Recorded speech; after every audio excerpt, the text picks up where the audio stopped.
Bonjour à toutes, bienvenue dans ce nouveau témoignage de l'École des femmes inspirantes. Aujourd'hui, je suis avec Stéphanie Carré. Bonjour Stéphanie.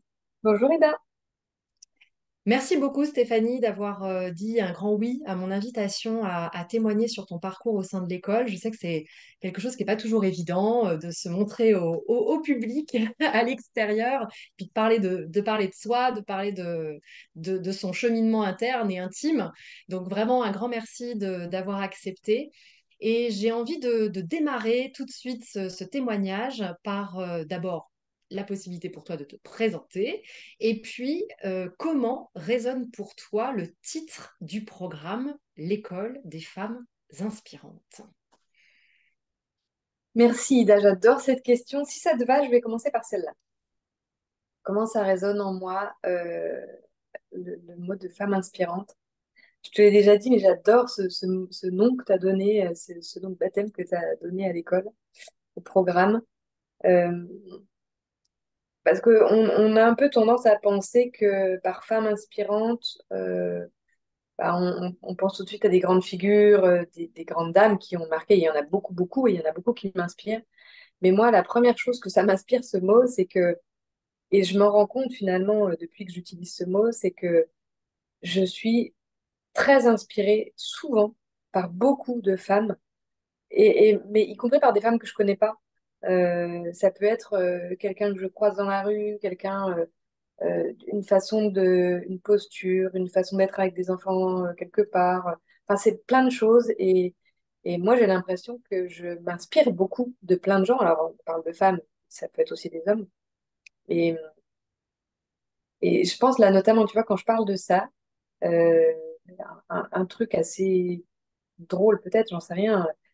Quand j'allais au travail en vélo le matin, je voyais tout le temps une dame au même passage à piéton là, tu sais, les dames qui font traverser les enfants à l'école, devant les écoles, Mm. avec son petit gilet jaune. Et la plupart du temps, quand tu vois, enfin, en tout cas autour de moi, c'était plutôt, enfin, les gens n'étaient pas forcément très inspirés quand ils faisaient ce métier-là. Et là, chaque fois que je passais, je voyais une dame euh, qui était mais rayonnante. Elle avait un visage tout le temps, tu vois, sur le visage. Et elle avait, alors ça durait pas longtemps mon passage parce que tu vois, je ne m'arrêtais pas, donc je passais quelques secondes, tu vois. Mais chaque jour, j'avais une espèce de. Ah, pardon, pardon.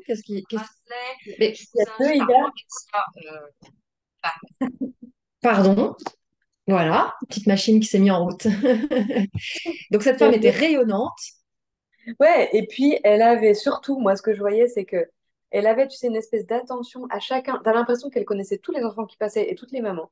Et chaque fois que je la voyais, elle discutait avec quelqu'un et des fois j'entendais des bribes, mais elle connaissait les gens. Elle s'était vraiment intéressée au parcours des gens, à leur vie. Donc à un, elle disait, mais alors, tu t'es pas réveillée ce matin? À l'autre, elle disait, bah alors, comment ça va la petite sœur? Enfin, tu vois, je sais pas, des trucs. Et je trouvais ça tellement beau. Voilà, bah, tu vois, ça fait partie de ces personnes qui m'inspirent beaucoup parce que je trouve qu'il y a un espèce de rayonnement autour d'elle. Et donc, c'est quelqu'un que je connaîtrai jamais personnellement, tu vois, mais voilà, pour moi, derrière femme inspirante, il y a tout ça, tu vois. Enfin, en tout cas, derrière le mot inspirant, il y a toutes ces personnalités du quotidien qu'on connaît pas forcément, qui sont pas forcément connues et qui sont pour moi très importantes. Puis après, il y a plein de gens. En fait, enfin, même dans mon entourage proche, tu vois, pour moi, mes enfants sont inspirants. J'ai plein Mm. de collègues qui sont inspirants. Dans mon groupe scout, j'ai plein de gens autour de moi que je trouve inspirants. Tu vois, je pense qu'on est tous un peu, quelque part, on peut être inspirant pour quelqu'un, même sur une petite chose. Et c'est bien aussi de mettre l'accent là-dessus. J'aime bien, enfin, c'est peut-être aussi ça que ça m'a permis, le fait que tu appelles l'école des femmes comme ça, que moi j'en parle beaucoup. Ça met aussi le focus dessus, mais je trouve que ouais, finalement, quand tu donnes la peine de le regarder, finalement, je Mm. pense qu'on peut être tous inspirés beaucoup par plein de gens autour d'eux. Ouais. Tu veux que je te présente rapidement? Oui. Euh, donc, je suis une femme aux multiples facettes, comme toutes les femmes qui rentrent dans ce programme. Donc, je suis une femme, je suis maman de trois enfants de 19, 17 et 14 ans. Je suis épouse, évidemment. Je suis une sœur, une amie, une fille. Je suis une lectrice, j'aime beaucoup lire. Je lis beaucoup tout le temps, depuis tout le temps. Je fais partie de cercles littéraires pour partager sur les lectures. Euh, J'aime beaucoup la musique. Alors, j'en fais pas tout le temps, j'en ai pas tout le temps fait dans ma vie, mais je joue de plusieurs instruments de musique et quand je fais de la musique, c'est quelque chose qui me porte beaucoup. En ce moment, j'en fais pas trop, mais c'est un peu par phase. Euh, J'aime beaucoup la nature, j'aime beaucoup aller marcher dans la forêt, j'aime beaucoup me ressourcer dans la nature. Et puis, je suis une professionnelle, donc j'ai 22 ans d'expérience au sein d'une grande entreprise euh, dans différents métiers. D'abord dans des métiers de la finance pendant 11 ans, puis dans les métiers de la finance pendant 6 ans, et dernièrement dans les métiers des ressources humaines pendant 5 ans. Hmm. Et puis là, je suis en train de faire un grand saut parce que je suis en train de quitter mon entreprise dans laquelle j'étais salariée depuis 22 ans pour me lancer dans différents projets, dont celui de devenir entrepreneuse, ce que j'aurais jamais pensé faire un jour, pour proposer des programmes d'accompagnement collectif vers l'épanouissement et le bien-être. Et puis j'ai aussi un autre projet à côté. Euh, voilà, peut-être en... Hmm. Est-ce que tu peux du coup nous dire quelle était ta situation quand tu es venu vers moi en mars 2000, février, oui, février-mars 2021. Il faut savoir que tu es l'une des pionnières de la démarche puisque j'avais ouvert le programme en janvier 2021.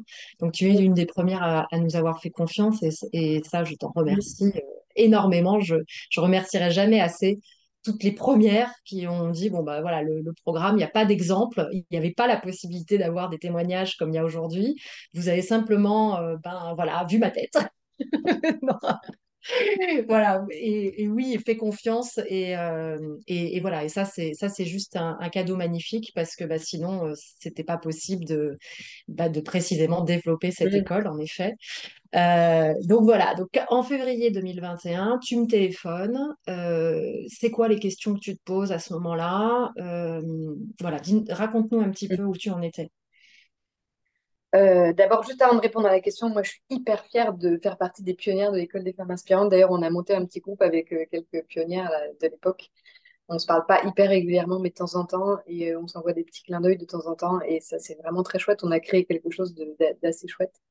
Bah, vous avez créé une centaine aujourd'hui de personnes qui vous ont Ouais, suivi derrière. ah, c'est beau. Et c'est vous, ça, hein, Mm. moi, j'ai dans ma tête, là, je vois un défilé, tu vois, et vous êtes devant, quoi. Mm. Voilà, oui, c'est beau. Ouais. C'est particulier parce que tu te souviens, moi, quand je t'ai appelé, donc je t'ai appelé parce que je te connaissais, on avait été collègues dans une autre vie et on avait fait des formations super chouettes ensemble. Est-ce que je peux préciser qu'on se connaissait, mais qu'on ne se connaissait pas très bien? Non, c'est vrai. Ouais. On On était n'a jamais collègues, travaillé ensemble, en fait. on n'avait jamais travaillé ensemble et on se côtoyait par différents événements communs de SNCF, donc de manière très cordiale, mais on n'était pas intimes. Je pense que c'est Ouais, important aussi exactement. de le signaler, ouais. Mm. Et je t'ai contacté un jour parce que moi, j'étais en train de me former pour être bénévole à Énergie Jeune et j'avais vu que tu avais fait ça dans ton parcours. C'est le moment où tu montais l'école des femmes et j'avais vu une vidéo là-dessus où tu Exactement. faisais une petite conférence pour parler de comment tu avais quitté l'entreprise et monté ta boîte, etc. Et ça m'avait intéressé. Et comme j'avais vu en parallèle que tu étais Énergie Jeune, je t'avais appelé pour ça en me disant, ah tiens, j'ai envie de m'engager là-dedans, mais je connais pas bien, est-ce que tu peux m'en parler? Et tu m'avais dit, ah bah super, on se parle la semaine prochaine. Donc on s'est parlé à propos d'énergie jeune. Et puis du coup, je t'ai posé des questions sur ce que tu faisais et tu m'as raconté ça. Et du coup, au fur et à mesure où tu parlais, je me suis dit, oh là là, ce truc, ça a l'air top. Donc initialement, j'étais pas forcément dans une démarche, tu vois, de me dire, j'ai envie de me lancer dans un coaching. Mais en fait, quand tu m'en as parlé, je me suis dit, ce truc, ça a l'air tellement canon. Et puis voilà, je te connaissais un peu, même si je te connaissais pas trop. Et j'ai tout de suite eu envie de me lancer dans le truc. C'est pour ça que je dis, je vais le redire peut-être à la fin, mais je dis souvent quand j'en parle d'oser y aller parce que moi, je me suis dit à ce moment-là, mais c'est le truc qu'il faut que je fasse. Et je sais pas exactement c'est quoi les raisons et pourquoi à ce moment-là, mais c'est la rencontre aussi entre nous deux, tu vois, et c'est le fait que moi, je croyais beaucoup à ce que tu proposais. Je trouvais ça incroyable, tout ce qu'il y avait dans le programme, et j'ai adoré ce mélange de collectif et d'individuel. Et voilà. Et après, quand même, évidemment, parce on a quand même tous des questions. Enfin, en tout cas, moi, à l'époque, je me posais quand même des questions. Quand tu tires un peu le fil, bah oui, j'étais dans une situation, d'apparence, tout va bien, tu vois. J'étais salariée d'une grosse boîte, j'avais un job sympa, très, très sympa, même à l'époque, que j'adorais, qui avait beaucoup de sens pour moi. Euh, Mariée, trois enfants, tu vois, en tout cas, tout pour. Et puis, avec toujours un peu cette question de dire, mais je sais pas si je suis vraiment à ma place, j'ai pas l'impression de me lever le matin en me disant, waouh, c'est génial, je vais faire un super truc. Tu vois, comme s'il y avait un caillou dans ta chaussure, un truc qui fait que tu t'es pas complètement épanoui, mais t'oses quand même pas trop le dire non plus, parce que quand même, faut, tu vois, ça fait un peu la petite fille riche qui se plaint, tu vois, un peu. Et donc, voilà, je me posais des questions, je me posais des questions pour la suite, tu vois. Je me dis, bon, je vois bien qu'il y a plein de choses que j'aime, mais là, je suis pas sûre de trouver encore ma place dans la boîte. Est-ce que faut que j'aille faire autre chose? Est-ce que... Voilà, donc il y avait un peu tout ça. Et quand tu m'en as parlé, en fait, ça a résonné, tu vois. Je me suis dit, mais bah tiens, voilà, faut écouter. Des fois, t'as des signes. Moi, pour moi, c'était un signe. Je me suis dit, il faut que je l'écoute. Et je vais faire ce programme parce que je pense que, voilà, il faut y aller. Hmm. En fait, c'est cette espèce d'inconfort dans le confort qui te paraissait bizarre, quoi. Et tu disais, Un mais peu, ouais. ça parle de quelque chose, quoi. C'est pas normal. Enfin, il y a un truc qui coince. Je trouve ça intéressant parce que là où parfois d'autres se diraient, ouais, bon, bah, c'est normal, c'est la vie, quoi. C'est comme ça. J'aime Mm, bien que toi, tu te sois dit, bah non, mais c'est pas normal, en fait. mm, Et ça me fait écho à quelque chose que m'avait dit une des personnes qui m'a accompagnée, et que j'en ai fait un article, d'ailleurs, je crois que c'était la semaine dernière. En fait, le jour où elle m'a dit, Ida, ce qui est normal, c'est de se sentir bien. En fait, le jour où elle m'a dit ça a fait un déclic chez moi. Je me suis dit, mais oui, en fait, enfin, mm, voilà. Et je trouve ça super intéressant le fait que tu te sois dit, c'est pas normal que je sois pas bien alors que j'ai ça, ça, ça, ça, ça. mm, Tu vois, je trouve que ça va complètement à l'encontre de plein de trucs qu'on entend quand on est au café, au restaurant, dire, bah ouais, c'est la vie, hein, c'est comme ça. mm. Hein. Donc, en effet, tu m'appelles, je te présente comment je travaille. Tu as dit, je trouvais ça génial. Donc, le côté, on accompagne en individuel, en collectif, ça t'a parlé. Ah ouais, tout de suite, tout de suite. Qu'est-ce qui a fait-il pour toi là-dedans? Bah, en fait, j'aimais bien l'idée de partager avec d'autres, tu vois. Moi, je suis très fan de... Je suis convaincue, tu vois, que qu'on se fait grandir les uns les autres, que c'est les partages aussi qui sont très nourrissants. Et j'aimais beaucoup le côté où à la fois tu sentais le truc très solide avec un coaching individuel avec toi et voilà, qui est formé, etc. Et puis, plein d'autres choses entre le codev, les BICAR, la découverte de plein d'outils. Tu vois, ça me semblait être un mélange vachement chouette pour travailler Ouais. plein de choses et de manière différente, tu vois. Donc, le côté intime et sur tes sujets personnels en individuel, et le fait de pouvoir rencontrer d'autres personnes, d'avoir accès en effet à des outils divers et variés à travers les différentes thématiques d'ateliers, et voilà, d'avoir cette émulation collective. Dans les faits, le fait d'être retrouvé en groupe, qu'est-ce que ça t'a apporté? C'était incroyable. C'était vraiment incroyable parce que tu vis pendant 6 mois, parce que c'est un peu ça quand même, hein. On fait Mhm. quand même beaucoup de choses ensemble, hein. Et moi, à partir du moment où j'ai décidé d'y aller, mais je fais un peu ça pour tout, hein, je fais pas les choses à moitié. Donc, j'étais très, très présente quand même dans tout ce que tu proposais. C'était assez rare que Mhm. je peux pas me connecter. Donc, c'est beaucoup de temps, hein, quand même, hein. C'est beaucoup Oui. de... Et ça revient très souvent.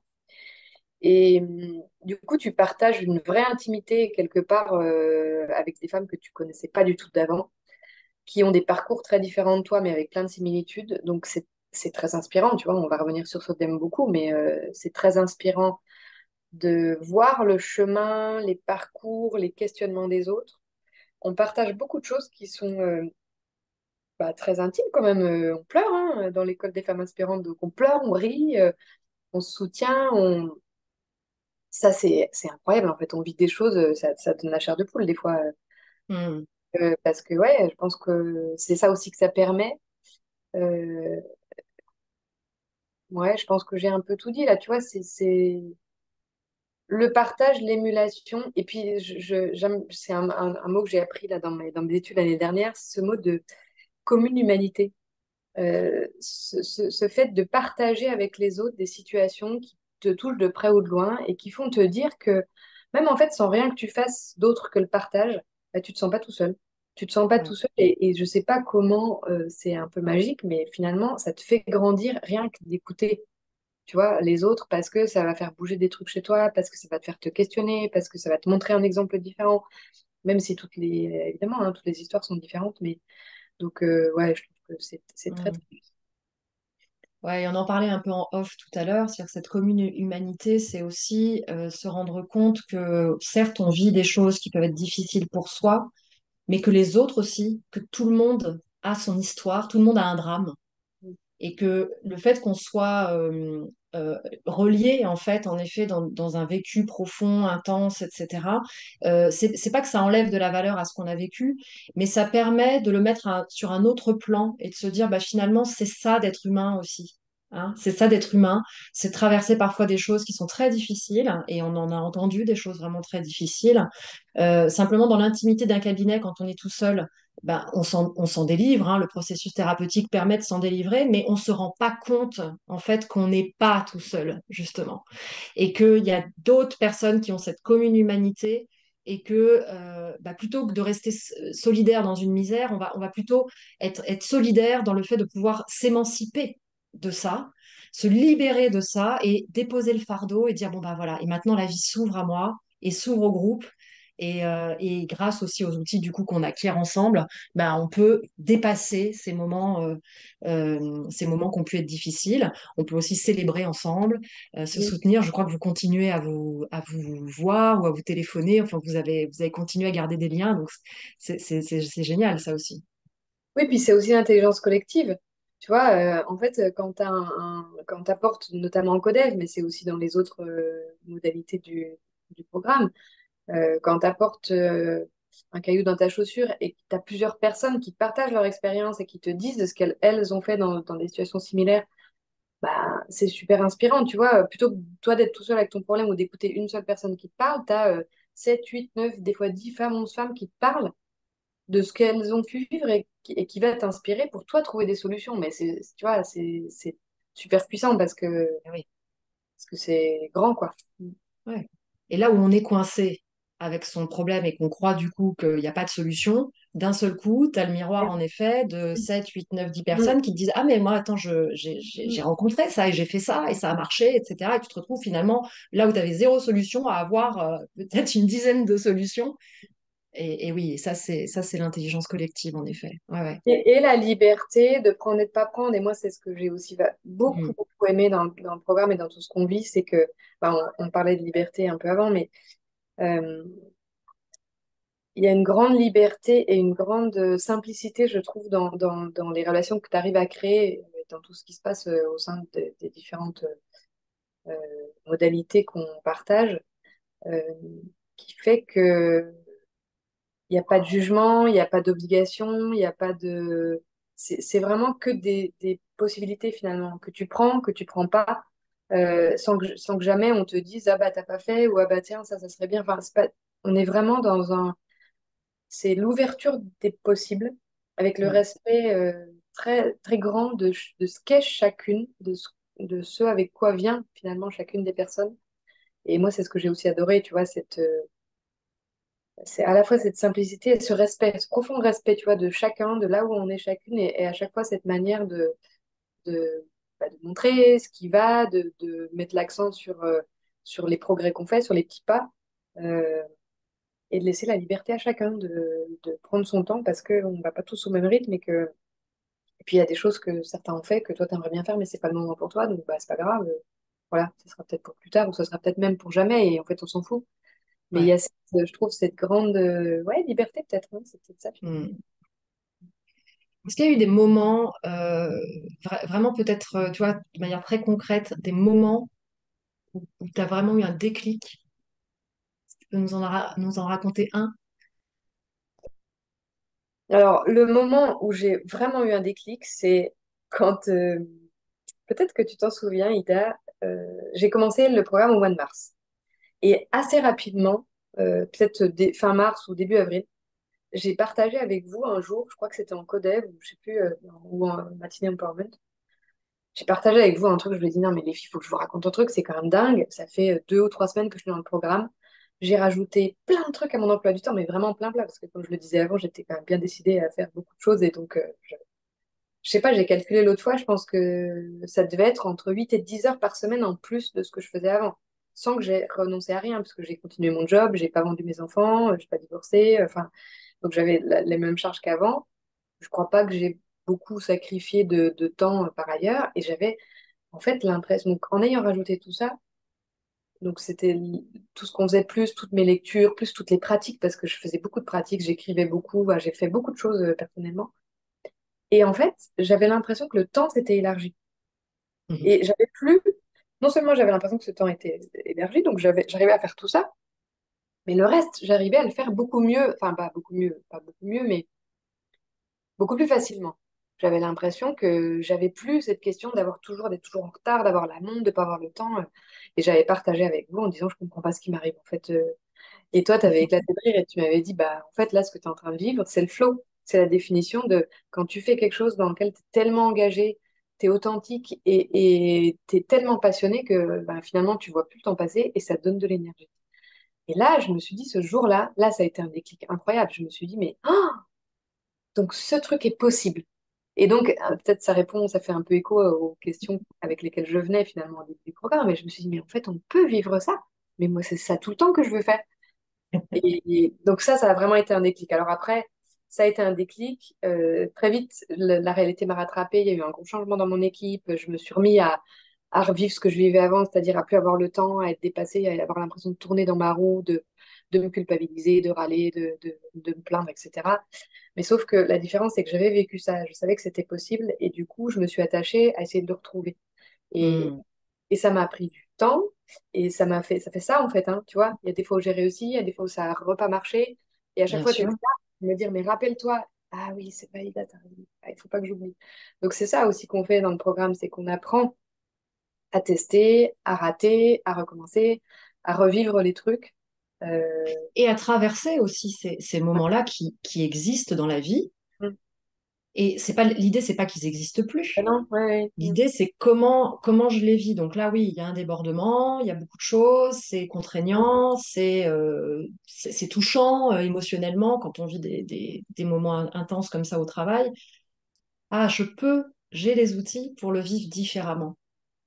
Voilà. Et ça, Et je ça crois que c'est ça. change vraiment la vie. Vraiment. Hmm. Ouais. Ouais, génial. Génial. Merci pour cet exemple-là sur le temps, parce que, en effet, oui, oui, je me rappelle bien de ce moment-là qu'on a eu ensemble dans ce codev. Est-ce que tu as eu des freins? Tu vois, tu trouvais ça formidable, tu avais confiance en moi, tu avais envie. Il y a quand même un moment où, du coup, bah, faut passer le cap de l'investissement. Mm. Mon programme, il a un certain coût parce qu'on met beaucoup de moyens pour bah, vous servir au mieux. Donc, voilà, même quand on trouve ça formidable, bah, on peut avoir des freins. Mm. Est-ce que tu peux nous parler de ceux que tu as eus et comment tu les as dépassés? Je pense que j'en avais deux. C'est pas, je sais pas si c'est vraiment un frein, mais le premier, c'était. En fait, j'avais quand même bien conscience qu'en rentrant là-dedans, j'allais y consacrer du temps, que j'allais quand même malgré tout devoir, tu vois, trouver un équilibre et faire peut-être quelques ajustements, et que ça concernait pas que moi, du coup, ça concerne forcément la famille, parce que je suis pas toute seule. Euh, donc le premier frein, ou en tout cas le premier truc à lever, pour moi, c'était pas forcément un frein, mais le truc à lever, c'était ça, c'était que qu'en tout cas, je le fasse en accord avec mon mari et que, non pas qu'il soit d'accord, mais qu'en tout cas, il soit au fait que j'allais me lancer dans un truc qui allait durer 6 mois, qui allait quand même me prendre de l'énergie et qui allait aussi me faire bouger, parce qu'il y a ça aussi derrière, hein. Donc voilà, ça c'était peut-être le premier truc à lever et c'était assez rigolo parce que euh, mon mari, ce genre de truc, ça lui fait peur. Donc lui, bah, il n'était pas du tout. Il dit oui, oui, bah oui, mais tu pourras peut-être faire ça plus tard, c'est peut-être pas le moment, etc. Puis en fait, à un moment donné, je dis non, mais en fait, non, mais là, c'est maintenant et j'y vais parce que c'est maintenant que je le sens, donc en fait, je vais y aller. Mais voilà, en tout cas, j'avais besoin que ça soit partagé. Et le deuxième frein, c'était quand même le frein financier. Ça, pour moi, c'était un frein quand même, parce que c'était beaucoup d'argent à investir et j'avais jamais en fait investi de l'argent autant, tu vois, dans un truc pour moi. Donc déjà, tu te dis, bon, c'est pas un peu. Ouais, ouais, enfin, je vais dire le mot, mais je me suis posé la question, tu vois, c'est pas un peu égoïste de mettre autant d'argent que pour toi, tu vois, tu pourrais peut-être faire d'autres choses pour. Donc, il y avait un peu cette question-là. Et puis de me dire, ben ouais, enfin, c'est beaucoup d'argent, est-ce que ça vaut le coup, tu vois, et est-ce que je me trompe pas en faisant ça? Parce que. Donc, ça, c'était une vraie question pour moi. Euh, voilà. Hmm. Alors, comment Je réponds t'as, à la question de finalement, à la fin, qu'est-ce que tu en penses, non? bah ouais, c'est-à-dire comment t'as dépassé? Parce que ce que tu évoques là, c'est très récurrent, très, très récurrent. Je pense que tu énonces les trois freins principaux qu'on peut rencontrer et que j'ai moi-même rencontré, moi aussi, quand j'ai commencé à me faire accompagner de manière sérieuse. Je veux dire, pas faire un petit bout de thérapie par-ci, un petit bout de Mm, voir un psy une fois et puis je crois que j'ai fait mon travail. mm, Non, quand j'ai vraiment décidé de faire la démarche, alors même que j'étais psy depuis déjà, je sais pas, peut-être 10 ans. Et à un moment donné, je me suis dit, bon, maintenant, c'est bon, je rentre dans un mm, vrai processus et c'est vrai qu'il y a tout ça qui s'engage. mm, Le temps qu'on y va, qu'on y mm, consacre, euh, le conjoint, en effet, parce que ben, ma femme, elle va peut-être changer et elle va devenir quoi? Qu'est-ce qu'elle va avoir envie de faire? Elle va se barrer? Enfin, ça peut emmener plein de questionnements, quoi, où elle va prendre des décisions à considérer qui vont remettre tout en cause sur notre manière de vivre et tout. Donc, bien sûr, ça fait peur. Et puis, en effet, le budget qu'on s'autorise mm. pour soi-même. Et puis parfois le budget que le conjoint autorise ou pas. Donc ça, on en parle dans l'autre épisode, on en a parlé dans le podcast, donc on va peut-être pas revenir dessus là.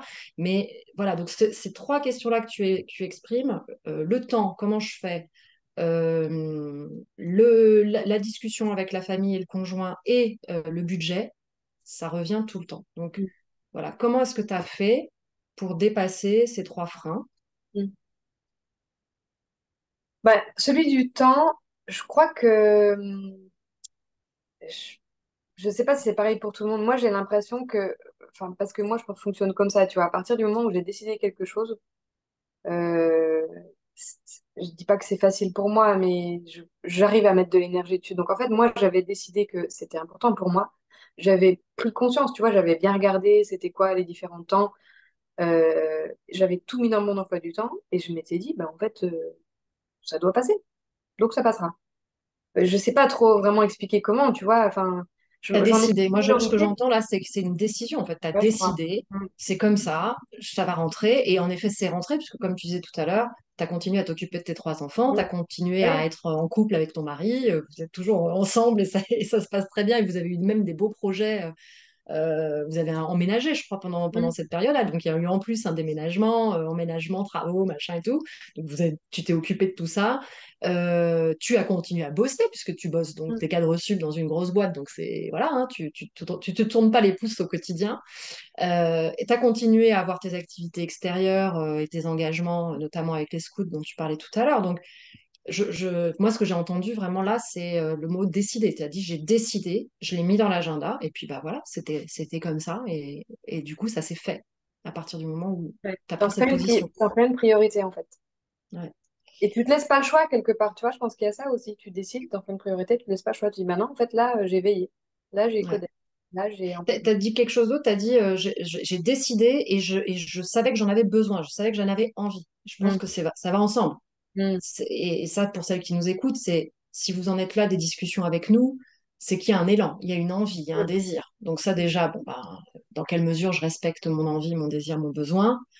Euh, et puis ensuite, ben, en effet, je me choisis, j'y vais, je décide. Moi, j'aime bien Milady dans un des témoignages, elle dit, quand j'ai signé, elle a signé avec moi parce que Avec j'allais moi, lui ouais. apporter des outils, mais elle dit, j'ai signé avec Milady. J'adore cette idée. J'ai Mm. signé avec moi, en fait. Mm. J'ai signé avec moi que là, Mm. j'allais m'occuper de mon projet. Elle avait un projet de podcast dans le tiroir depuis 2 ans.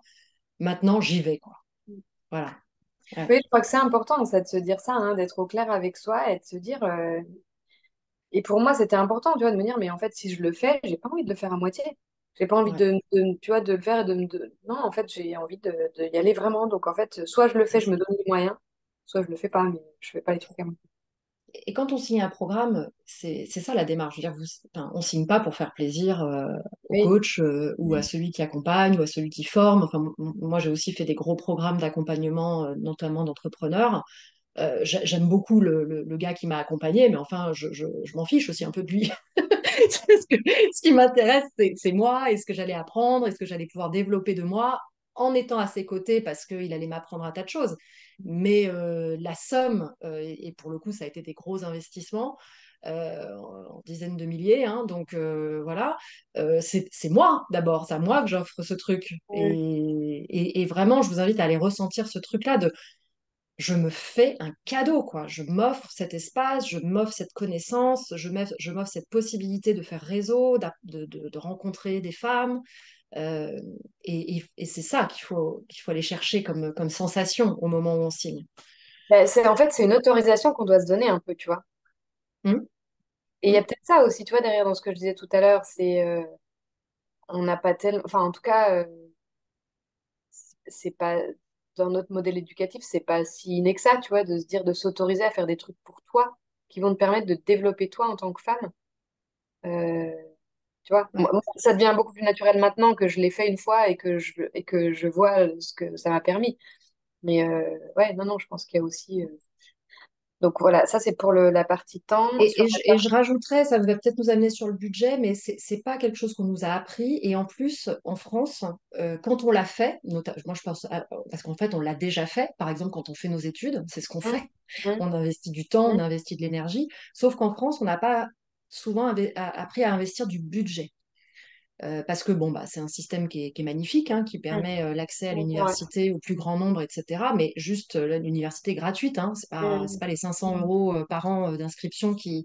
Voilà, hum, c'est une petite part. Alors après, on paye pas mal, on paye beaucoup d'impôts et c'est aussi ce qui permet d'avoir ce système-là. Mais on n'a pas l'habitude, du coup, d'investir dans son éducation, dans son évolution professionnelle, dans la formation. Pareil, on a des tas de systèmes d'aide à la formation qui fait que c'est ouais, souvent pris par un truc parallèle où on ne se rend pas compte, en fait, du coup. Et, et du coup, c'est vrai qu'on n'a pas ça. Et moi, je vois vraiment la différence hein, entre des femmes que j'ai et qui sont des universitaires et des femmes qui ont fait des écoles de commerce ou des choses comme ça où elles ont déjà eu l'habitude d'investir 10 000, 50 000 euros dans leurs études. Bah, quand je leur dis, bah voilà, c'est temps, ouais, ok. Enfin, c'est pas un sujet, en fait. Ça hum, va beaucoup plus hum, vite, en fait. hum. Ça, c'est assez intéressant, ouais. Tout à fait.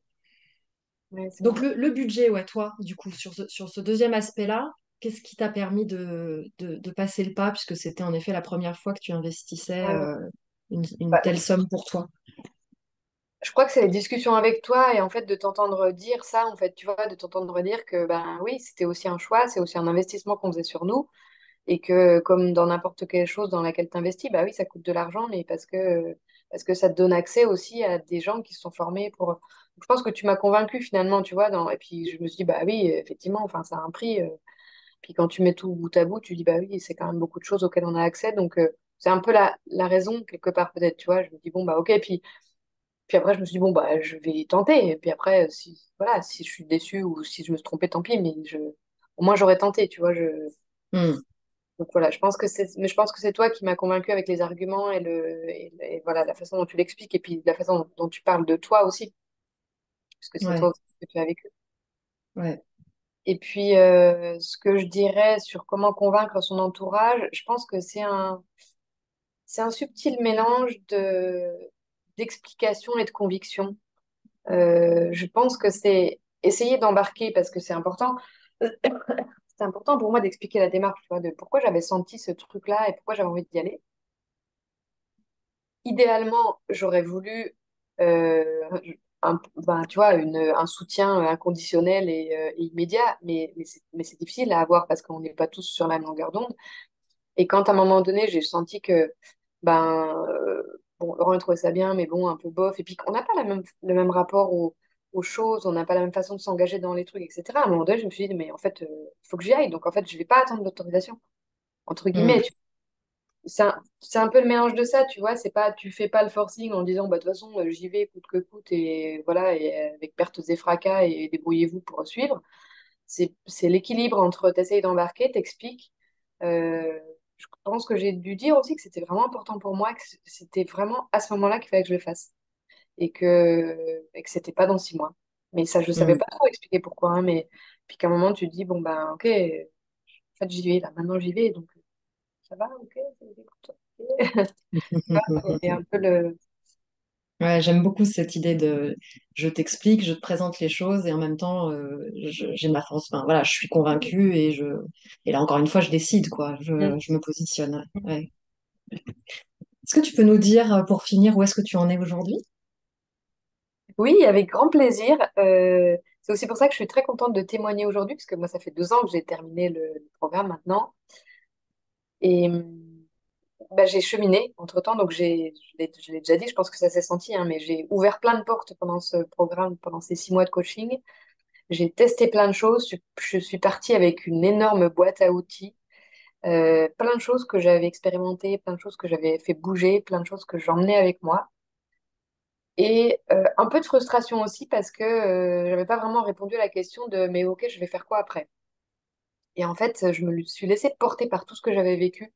J'ai continué à semer beaucoup de graines, j'ai continué à beaucoup travailler, hein, parce que après, on le dit peut-être pas, je sais pas si ça se sent, mais c'est quand même beaucoup de travail tout ça, hein, sur soi, Mhm. c'est beaucoup de temps, c'est beaucoup d'investissement, donc j'ai continué à Mhm. faire ça, à me nourrir, à lire, à écouter des podcasts, à rencontrer d'autres femmes, à continuer à parler avec toi, enfin, faire plein de choses. Et puis un jour, j'ai un peu une révélation, mais qui vient du fait qu'il y avait eu beaucoup de choses qui s'étaient passées avant, en écoutant une conférence où je me suis dit, oh, la psychologie positive, mais ce truc, ça me parle trop. Donc j'ai tiré ce fil-là, un peu plus que d'habitude. Et puis je l'ai tiré de telle façon que je me suis dit, non, mais je dois absolument me former sur ce truc. J'ai cherché les formations. Il y avait deux types de formations. Il y avait des formations très rapides, tu vois, des petits séminaires de 2, 3 jours qui donnaient quand même une certification. Et puis moi, je voulais pas ça. En fait, je voulais le truc bien lourd et bien costaud qui permettait de vraiment te former. Donc j'ai carrément repris une année d'études à Grenoble. Quand j'ai postulé parce qu'on est sélectionné, enfin, je me suis dit, mais c'est pas possible que ça rate. Donc j'ai blindé, j'ai travaillé des heures et des heures ma candidature, mon entretien et tout. Enfin, voilà, il fallait que ça marche, donc ça a marché. Et j'ai commencé mon année d'études. Et puis bah, là, j'ai été de révélation un peu en révélation parce que j'ai découvert une matière universitaire qui m'a me subjuguée, passionnée. Enfin, je pense que j'avais rarement vécu ça dans ma vie, en fait, d'être autant happée, tu vois, quelque part, de vivre un peu ce flow perpétuel. Quand j'allais une semaine en cours à Grenoble, mais j'étais sur un nuage. J'étais entourée de personnes qui travaillaient sur le bien-être. Je n'avais que des cours que je trouvais mais plus passionnants les uns que les autres. En plus, c'est une matière scientifique, donc c'est quand même voilà, quelque chose de concret et d'étudié. Et au fur et à mesure du temps, je me suis dit, waouh, mais ce truc-là, je sais pas possible, il faut que j'en fasse quelque chose, il faut que je vive avec ça, il faut que je le mette au cœur de ma vie. Et puis, voilà, les événements ont fait que on m'a proposé un poste au sein de l'entreprise, et puis je me suis dit, mais en fait, là, maintenant, tu as un choix à faire. Soit tu le fais au sein de l'entreprise, soit tu le fais à l'extérieur, mais est-ce que c'est pas le moment de réaliser peut-être un rêve? Parce que je sais plus si c'est dans ce podcast-là ou dans celui d'avant qu'on en parlait, mais moi, je me suis toujours dit, j'ai quelque chose d'autre à vivre en dehors de l'entreprise. J'ai Mhm. cette expérience-là de salariat, j'ai vécu plein de choses, ça m'a permis plein de choses, je me suis super formée, ça m'a ouvert plein de portes, mais j'ai toujours eu envie d'aller vivre autre chose ailleurs. Et je me suis dit, mais là, c'est bon. Je savais pas, tu vois, concrètement comment ça allait se passer, mais j'ai senti qu'il y avait un truc. Et du coup, bah, ça s'est enchaîné, tu vois. Donc, j'ai pris la décision qu'il fallait que je quitte l'entreprise. Là, pour le coup, bah, on revient à comment tu convaincs. Donc, j'ai dû beaucoup discuter avec mon mari, avec mes enfants, leur expliquer. Les convaincre, je ne sais pas si j'ai réussi à les convaincre, mais en tout cas, je les ai convaincus qu'il fallait qu'ils m'accompagnent parce que j'avais besoin d'eux Mhm. pour ce truc-là et que c'était important pour moi. Donc, c'est plus dans ce sens-là, je pense que ça s'est fait. Et puis, et aujourd'hui, donc voilà, je quitte l'entreprise euh, avec joie, mais j'ai envie de dire avec nostalgie évidemment parce que c'est une grande page qui se tourne, mais avec joie parce que je suis contente de la manière dont je m'en vais, je suis contente de, de tous ces gens avec qui j'ai travaillé, je suis surtout super heureuse tu vois, du chemin qui s'ouvre devant moi, de ce que je sens arriver et de l'énergie que j'ai envie de mettre là-dedans, tu vois. Je trouve ça tellement incroyable. J'ai l'impression d'aller vers un métier euh, qui, quand je travaille, ça me donne de l'énergie, tu vois. Il y a ce truc qui te porte, qui te fait te sentir aligné. En fait, j'aime bien ce mot-là, mais je crois que c'est vraiment ce que je suis en train de vivre, tu vois, qui me fait me dire, mais bah, t'es à la bonne place, au bon endroit. Je sais pas exactement quelle forme ça va prendre, je sais pas où ça va me mener. Ça me fait peur, hein. Je peux pas dire que ça me fait pas peur parce qu'il y a un côté nouveau, tu vois, euh, voilà, qui génère aussi un peu de peur, mais c'est pas de la peur malsaine, c'est de la peur qui te donne de l'énergie, tu vois, c'est qui te donne envie d'avancer. Et quel que soit l'endroit où ça me mène, en fait, je me dis, je suis trop contente d'avoir osé faire ça, d'avoir fait Mhm. ce grand saut, tu sais, c'est le bouquin de Guy Hendrix que tu m'avais conseillé quand j'avais vécu cette expérience de flow. Bah, c'est un peu ça, tu vois, c'est que je me dis, waouh, ça y est, je suis là à ce moment-là. Et c'est aussi tous ces petits pas avant qui m'ont permis de faire ça aujourd'hui, d'être alignée avec ça et de croire que c'est possible. Et de me Ouais. dire, bah, je crois que j'ai les moyens aujourd'hui. d'avoir peur sans avoir peur, d'oser y aller sans savoir vraiment, sans avoir toutes les réponses, et puis de l'assumer aussi, tu vois, de dire, Ouais. d'oser dire, bah ouais, en fait, je me lance, je suis pas claire sur tout, je sais pas trop quelle forme ça va prendre, mais en fait, j'y vais, je suis contente d'y aller, quoi. Moi, j'avais une amie qui m'avait dit quand j'ai passé le pas, que j'avais la même trouille que toi, hein, voilà. Et ce qui peut toujours arriver, hein, je veux dire, il y a rien de garanti, même quand on a réussi à monter quelque chose voilà, qui a l'air d'être solide, ça peut très bien, voilà. Elle m'avait dit, mais attends, au pire du pire, tu retrouveras du boulot, quoi. Je veux dire, t'as des diplômes, t'as de l'expérience, et au pire du pire, voilà, tu peux même trouver. Moi, des fois, je fais l'inventaire de tous les boulots auxquels je pourrais accéder assez facilement, quoi, tu vois. Je me dis, bah, non, mais voilà, oui, donc au pire du pire, je trouverai toujours un truc pour bouffer, quoi.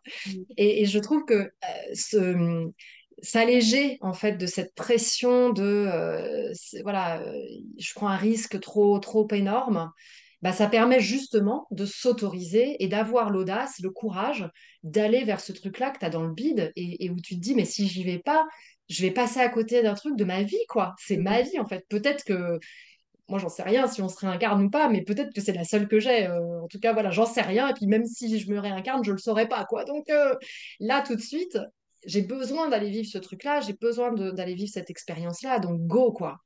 Et de toute manière, le risque qu'on prend si on le fait pas, c'est simplement de s'éteindre, en fait, petit à petit, quoi, d'être juste dans ce train-train d'assurance. C'est Christiane Singer qui se positionne comme ça en disant voilà, on vit dans un monde aujourd'hui où on veut de l'assurance sur tout, quoi. On s'assure pour la bagnole, pour la maison, l'assurance vie, le machin. On veut surtout pas de vagues, pas de risques, etc. Mais la vie, vivre, ressentir, être dans cette vibration-là, ça passe par l'expérience, ça passe par le fait de vivre des trucs, quoi. Donc ouais, tu as dit un grand oui, c'est le grand oui de Nietzsche finalement que tu as dit à la vie, là. Oui, et tu vois, je pense aussi que c'est l'autorisation que j'ai appris à prendre au travail que j'ai fait avec toi et avec les femmes. Tu vois, Ouais, eh de oui, dire à un moment donné, je m'autorise à faire ça. C'était pas le cas avant, tu vois. Je bah oui. pense. Mais oui, parce que cette puissance-là et cette force-là qui permet de dépasser cette peur qui est là, parce que elle y est, voilà, et même moi j'ai peur, ça m'arrive, et heureusement, bah, elle vient d'un travail personnel, d'une introspection, d'une consolidation, d'une prise de conscience que tu avais vécu le flow, donc tu pourrais le revivre, ça existe, donc c'est des ancrages, ça, qui permettent de se dire, ok, bon bah, voilà, comment je retrouve ce truc-là, et voilà, ouais. Qu'est-ce que tu aimerais dire à une femme qui est en train de nous écouter, qui est allée jusque-là et qui se dit, bon, voilà, moi, ça y est, je suis déjà engagée, j'ai déjà un appel avec l'équipe d'IDA, etc., mais j'ai pas encore pris ma décision. Qu'est-ce que tu aimerais lui dire? Ben, je pense que si, en tout cas, il y a quand même une condition, hein, il faut avoir envie. Il faut vraiment avoir envie et être prêt à cheminer. Mais s'il y a cette envie avec des questions autour, moi, je crois qu'il faut vraiment se lancer, même avec les doutes, même avec les questions, se lancer et se donner les moyens, tu vois. Ouais. Y aller, donc oser y aller, et voilà. Et se donner les moyens parce que ce serait dommage de se lancer et de pas, enfin, tu vois, à la fin de se dire, ah, bah, j'aurais peut-être pu investir plus de temps, j'aurais peut-être dû faire plus de... Moi, je l'ai vécu comme un cadeau, en fait, mais comme un cadeau où tu travailles pour que le cadeau, il donne des fruits, tu vois. Ça se fait pas tout seul, en fait, et c'est pas si tu... Enfin, je Ok. crois que tu peux pas le faire à moitié, tu vois. Il faut Donc vraiment c'est si vous s'engager. ressentez ce désir, si vous ressentez ce désir, Ouais. si vous ressentez cet élan, ben passez le pas, Mm, ayez cette audace, cette mm. autorisation, et puis Allez-y à fond. libérez-vous, voilà, allez-y à fond, libérez-vous cet espace Mm. pour vous, faites-vous ce cadeau, quoi. C'est ça que j'entends dans ce que tu es en train de dire. Autorisez-vous à vous faire ce cadeau parce que c'est super puissant. Mm. Hmm, superbe. Bah écoute, merci beaucoup Stéphanie. Encore une fois, ravie que nous aies accordé ce temps, que tu aies accordé ce temps aux femmes qui nous écoutent. Je te souhaite vraiment un merveilleux parcours. De toute façon, il y a plein d'options possibles qui s'ouvrent à toi maintenant. Ouais. Je me dis, mais, je sais pas pourquoi ça m'a traversé l'esprit. Je me dis, Mais je vais retrouver Stéphanie, maître de conf à la fac. Je sais pas. Je sais pas. Ça m'est venu comme ça pendant l'échange. Mais en tout cas, plein de choses et voilà, tout ce qui se présente à toi, tout est ouvert. Et je te dis à très bientôt avec joie. Merci beaucoup à toi, Ida, franchement, pour tout, pour ce podcast. C'était génial et j'ai osé le faire. Et pour tout le chemin que tu m'as permis de réaliser et pour tout ce qu'on va sans doute faire aussi après ensemble. Merci pour tout ça et merci à toutes les femmes qui nous regardent et les hommes aussi peut-être. À bientôt. À bientôt. À vous toutes. Prenez soin de vous et révélez toutes vos facettes. Bye bye. Ciao.